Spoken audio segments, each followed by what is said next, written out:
Justice. No one definition of that. What would be justice for the 4 families whose loved ones were killed when a semi-truck driver lost his brakes and crashed on I-70? What would be justice for that truck driver, Rogelio Aguilera Maderos? He'll be back in court Monday as a judge reviews his mandatory 110-year prison sentence. Mandatory because of the way that Colorado's laws are written. Here's Marshall Zellinger. Justicia! Justicia! Justicia. Justice. What does that mean in the case of Rogelio Aguilera Maderos? 4 people were killed when his brakes failed and he crashed his semi-truck into stopped traffic on I-70 in 2019. Last week, a judge sentenced him to 110 years in prison, the required amount state law dictated after he was found guilty of 24 charges, including vehicular homicide. What is justice? I respect the victims that were involved in this terrible tragedy. And the fact that they lost their loved ones, and we need to take that into consideration. But it was an accident. It should be a civil case.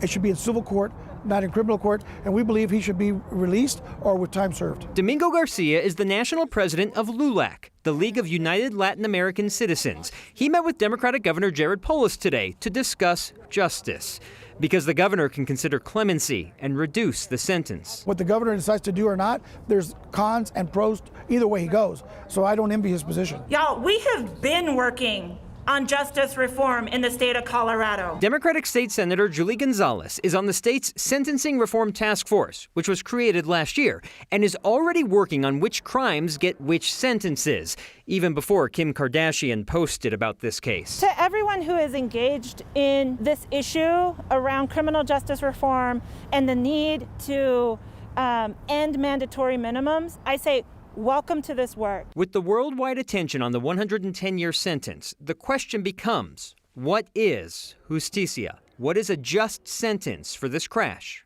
that killed 4 people? A just sentence would have been giving the trial court judge who heard the case the discretion to make those determinations.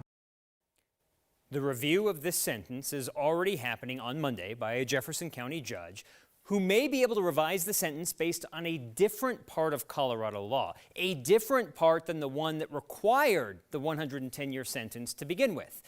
If there is one thing that everyone calling for justice can perhaps agree on, Kyle, is that sentencing in this state is confusing, such as what is the sentence for punishment and then what is the sentence for rehabilitation?